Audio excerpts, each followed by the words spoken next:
Oke, selamat malam semua. Hari ini 14 Mei, hari Selasa malam ya. Kita update untuk pergerakan diperuntukkan untuk hari ini sampai dengan besok tanggal 15 malam. Tentunya kita bahasin dulu dari segi indeks dolar ya. Untuk indeks dolar, harga ini masih tetap muter-muter aja atau bermain-main di kisaran level area zona yang di blok abu-abu. Tetapi dari segi zona supply terdekat saat ini kan udah break. Jadi ini saya hapus dulu. Tinggal menyisakan 3 level area 105.200, 105.300, dan 105.41. Ini sih nggak terlalu banyak update untuk hari ini ya. Potensial kalaupun ini turun ke bawah sekali lagi masih tetap 105.00 ini yang menjadi zona pantau untuk hari ini.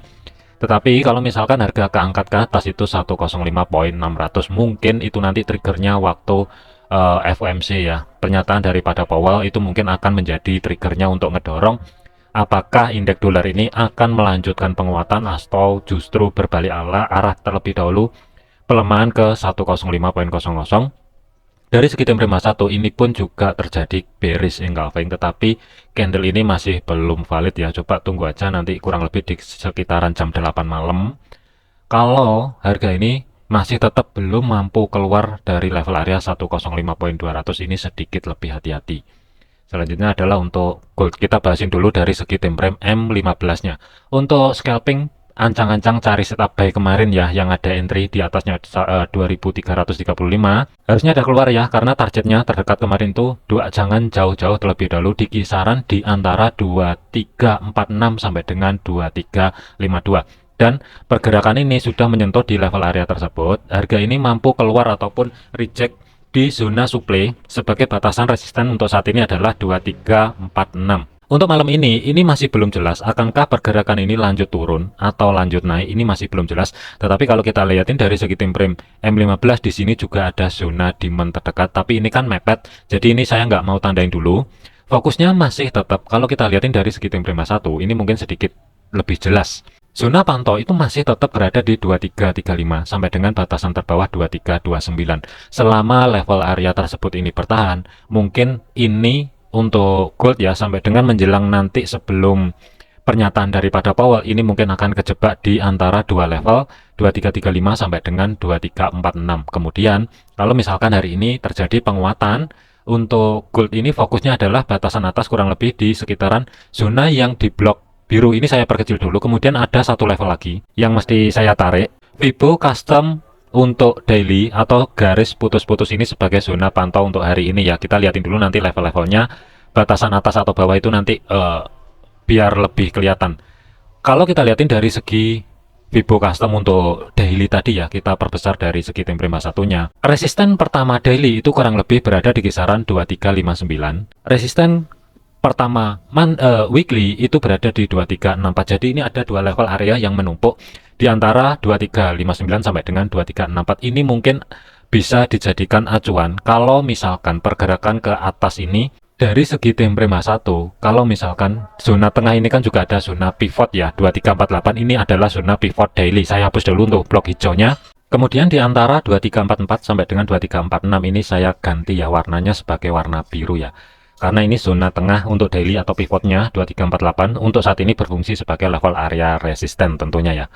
Kalau misalkan kehilangan atau harga ini bergerak di atasnya zona tengah sebagai pivot 2348, ini mungkin masih ada potensial untuk gold ini lanjut ke atas. Itu menguji level area resisten pertama daily dan resisten pertama weekly yang berada di antara 2359 sampai dengan 2364 sebelum ini mungkin akan turun ke bawah. Itu skenario yang pertama. Kemudian skenario yang kedua adalah kalau misalkan zona tengah sebagai pivot daily, karena kalau saya zoom lebih detail lagi, ketika harga keangkat ke atas, perhatikan support pertama daily 2337 ini kan harga ini belum mampu tutup di bawahnya level area tersebut dan harga ini kan reject ke atas, ketahan di pivot 2348. Jadi kuncinya menurut saya adalah kalau misalkan dari segi daily ya, mungkin ini agak sedikit terbatas karena zonanya ini mepet banget antara support pertama daily dan pivot weekly-nya itu di kisaran level area 2338 sampai dengan 2335. Jadi pergerakan mungkin ya untuk gold ini sedikit terbatas. Dua skenario yang mungkin saya antisipasi kalau misalkan yang pertama tadi sudah saya bahas ya, kalau misalkan kehilangan zona tengah sebagai pivot daily 2348 mungkin akan ke atas dulu, tetapi kalau blok biru ini bertahan dan kehilangan level area support pertama daily dan ketika penutupan dari segi time frame H4 ataupun nanti penutupan daily-nya untuk hari ini, bodinya ini mampu tutup di bawahnya 2335. Ini yang mesti diantisipasi. Masih ada potensial mungkin ini akan ngejar kurang lebih di kisaran antara 2321, itu yang pertama. Yang kedua adalah 2306, karena di sini itu ada level area menumpuk antara support pertama weekly dan support ketiga daily, itu levelnya 2306. Ini dua level menumpuk dan diperkuat lagi. Di sini kan juga ada zona demand. Jadi ini mesti diantisipasi kalau misalkan gold itu ekstrim pergerakan ke bawah. Mungkin zona pantaunya sementara adalah pantau 2306. Menjelang rilis FOMC atau pidato daripada Powell ya, untuk pergerakan ini sebenarnya sih ini nggak terlalu, volatility-nya sih nggak terlalu gede. Ring ataupun ruang geraknya itu kurang lebih kalau saya ukurin itu sekitar masih ada 100 pipan lah naik turunnya kurang lebihnya. Jadi untuk kesimpulan akhir, gold hati-hati untuk malam ini dan besok malam ya, karena besok itu akan rilis data CPI yang berkaitan dengan inflasi tentunya. Cuman untuk hari ini sementara adalah fokusnya indeks harga produsennya, itu yang pertama. Yang kedua adalah hasil daripada ataupun isinya pidato Powell itu nanti mengarah kemana, itu yang akan nge-trigger pergerakan untuk gold ini menguat kembali atau justru melemah. Cuman kalau dari segi teknikal, kalau misalkan zona tengah sebagai pivot daily 2348 ini jebol, masih ada potensial mungkin akan menguji di antara 2359 sampai dengan 2364. Itu skenario yang pertama. Kemudian skenario yang kedua adalah kalau misalkan zona ini bertahan, zona yang di blok biru ini bertahan dan harga ini mampu turun kembali minimal H4 ataupun daily, kalau misalkan body candlenya ini mampu tutup di bawahnya 2335, kalaupun terjadi koreksinya ini mungkin setengahnya aja sebelum harga ini lanjut ke bawah. Targetnya terdekat adalah 2321, itu yang pertama. Target kedua adalah 2306 terlebih dahulu, ini sampai dengan besok menjelang rilis CPI ya. Jadi untuk keputusannya silahkan diambil masing-masing. Saya udah kosong untuk saat ini untuk gold ya, tapi saya mantau dulu di zona 2348 ini akankah jebol ke atas atau tidak. Cuman kalau nggak jebol ini mungkin akan saya sedikit manfaatkan untuk day trade ya, tapi targetnya nggak bisa jauh-jauh. 2335 mungkin saya akan keluar untuk day trade-nya. Cuman kalau untuk jangka panjang rawan. Saran saya adalah untuk gold karena volatility-nya ini gede banget.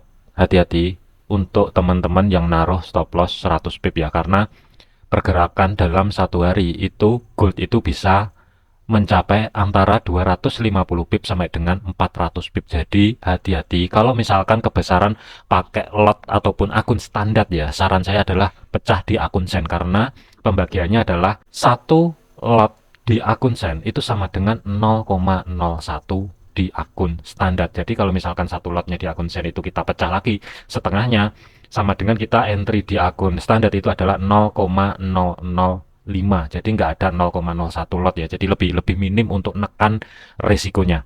Kemudian untuk GBP USD, pergerakan untuk GBP USD ini sih sedikit ekstrim ke bawah, cuman sih ini penurunannya ya dari high-nya sampai ke bawah itu ruang gerak sekitar antara hampir 55 pip lah ini. Tetapi harga ini masih belum mampu tutup di bawahnya zona tengah sebagai pivot weekly yang berada di 1.25200. Jadi masih ada potensial ya kalau menurut saya, karena ketolak di zona tengah sebagai pivot weekly, GBP USD ini masih ada potensial mungkin akan menguji resisten yang berada di 1.25700. Itu yang pertama. Batas maksimal adalah zona yang di blok biru ini, dengan batasan atas itu adalah sebagai psikopath level 1.2600.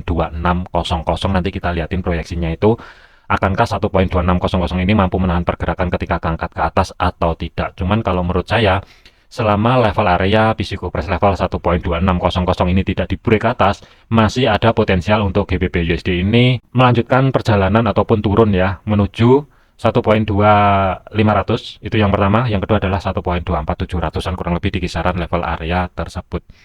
Skenario-nya adalah masih tetap wait and see, menunggu konfirmasi yang valid untuk ancang-ancang cari setup sell. Tetapi kalau teman-teman ada yang memanfaatkan day trade-nya yang ada entry di kisaran sedikit atasnya 1.25200 ya, perhatikan untuk targetnya itu. Kalau saran dari saya pribadi adalah pikirin baik-baik ketika nanti GBP USD itu menuju 1.25700, akankah keluar sebagian posisi atau close semua posisi, itu tergantung dari teman-teman. Cuman kalau saya ngeliatin dari ring pergerakannya, karena ini terbatas, yang ada entry di sekitaran 1.25200 ya, pikirin baik-baik ketika GBP USD ini mendekati ataupun menyentuh level area 1.25700. Euro USD, Pergerakan Euro USD ini sekali lagi ketolak di level area yang sebelumnya resisten pertama weekly, saat ini berubah fungsi sebagai support. Di kiri, rally, base rally, ini zona ini sudah jebol. Jadi ini masih ada potensial ya, meskipun breaknya zona demand ini harga keangkat ke atas, mungkin ketika nanti ada penurunan ini akan langsung bablas menuju zona tengah sebagai pivot weekly yang berada di 1.07573. Untuk saat ini saya lebih prefer ngeliatin pergerakan untuk Euro USD ya. Saya lebih prefer itu sedekat mungkin nanti kalau misalkan harga keangkat ke atas dan ketolak di kisaran level area 1.0813, ini mungkin saya akan pantau di zona yang di blok biru ini selama harga ini tidak mampu bergerak di atasnya level area tersebut. Toleransi adalah batas maksimal 1.08200, tinggal tunggu konfirmasi pembalikan arah. Mungkin saya akan berpikir cari ancang-ancang setup sell dengan targetnya TP1 1.07800, TP2 nya sebagai zona tengah atau sebagai pivot weekly. Jadi kalau menurut saya pribadi, Euro USD ini saya lebih memilih wait and see dulu. Planning masih tetap sell, cuman belum saatnya untuk masuk ke market. Audi USD ini sama statusnya, ini juga masih sideways ya. Cuman sidewaysnya ini ketahan ketika turun. Sekali lagi bermain-main di zona tengah pivot weekly, harga keangkat lagi ke atas dan ketolak lagi di level area 0.6611 ya, maksudnya ketolak ini adalah sementara ya. Akankah level 0.6611 ini mampu menahan pergerakan Audi USD ke atas atau tidaknya, nanti kita akan cek lebih lanjut. Kurang lebih tungguin lah nanti sekitar antara jam 8 sampai dengan setengah 9 malam, nanti kita lihatin proyeksinya. Tetapi kalau misalkan 0.6611 ini mampu menahan pergerakan ketika keangkat ke atas, mungkin ini akan berbalik arah menuju 0.6590, itu target yang pertama. Target yang kedua adalah 0.6572.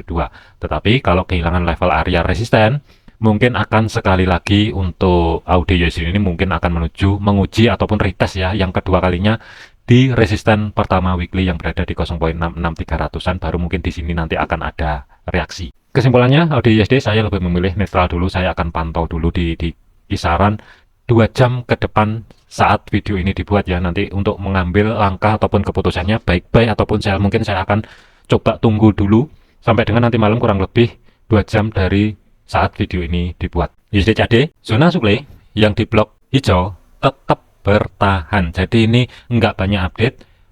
Video yang sebelumnya ini juga sudah saya update dan sudah saya bahasin masalah USD CAD ya. Jadi ini sementara kalau menurut saya adalah saya skip dulu. Perhatikan level area 1.36500, 1.3696, atas adalah 1.37400. Selama pergerakan USD CAD ini penurunan itu nanti tidak berada di bawahnya 1.36500-an, masih ada potensial ini mungkin akan keangkat ke atas. Tetapi kalau kehilangan level area tersebut mungkin akan menguji support 2 weekly yang berada di 1.3586. Tetapi untuk hari ini sampai dengan besok adalah sementara, fokusnya jangan jauh-jauh terlebih dahulu di kisaran 1.3652. USD Swiss, pergerakan untuk USD Swiss ini saya hapus dulu.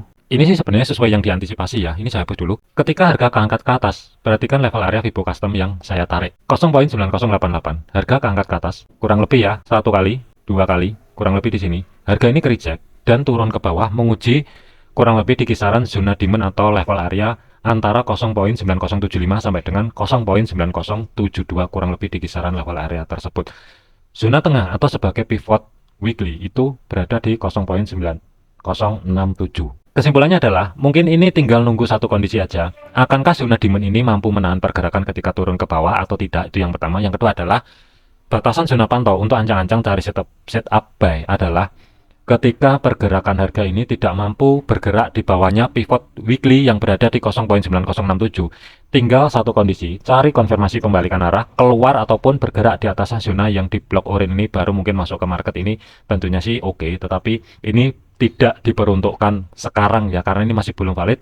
Konfirmasi pembalikan arah pun juga masih belum ada. Target yang kedua adalah jangan jauh-jauh terlebih dahulu di 0.9120 pembulatan untuk USD Swiss. Kesimpulannya adalah USD Swiss standby. USD Yen, pergerakan untuk USD JPY ini beberapa minggu ini ya, kurang lebih sekitar 2 minggu kalau nggak salah, ini stabil dibandingkan dengan beberapa pair yang lain ya. Ini pergerakan sih masih tetap kuat ke atas, koreksinya pun juga belum ada. Ini sih saya lebih memilih netral, karena pergerakan ini kan di tengah-tengah ya. Jadi saya nggak antisipasi untuk ancang-ancang masukkan market terlebih dahulu, kecuali ada potensial terjadinya koreksi yang ekstrim 154.300-an kurang lebih. Ini mungkin saya akan berpikir re-entry untuk ancang-ancang cari setup buy. Tetapi kalau misalkan harga tidak mampu bergerak ke bawah, saya lebih memilih netral dulu untuk USD JPY ini ya, karena kalaupun mau buy sekarang, statusnya ini sudah di atasnya tengah-tengah di antara 155.400 sampai dengan 156.97 atau pembulatan 157 ya, ini mepet banget soalnya kalau saya ukur ya. Dari harga sekarang ke atas itu ruang gerak sekitar 53 pip, ke bawah itu ruang gerak sekitar 100 pip. Jadi ini nggak masuk kalau mau dijadikan ancang-ancang cari setup buy. Saya lebih memilih netral dulu, baru nanti ketika menyentuh level area antara 157 sampai dengan 157.50 ini mungkin saya akan pantau akankah entry sell untuk memanfaatkan koreksinya sebelum ancang-ancang cari setup buy kembali, atau tidaknya nanti setelah USD JPY ini masuk ke level area tersebut baru nanti kelihatan. Untuk saat ini saya sementara adalah off dulu di USD JPY. Satu lagi tambahan ya untuk Bitcoin ya. Cuman kalau untuk Bitcoin ini saya lebih ke daily. Kalau untuk ngeliatin pergerakan ya, sebenarnya ini sideways. Level area zona pantau, perhatikan ya, Fibonacci custom ini sudah saya tarik, tapi ini lumayan lama sih.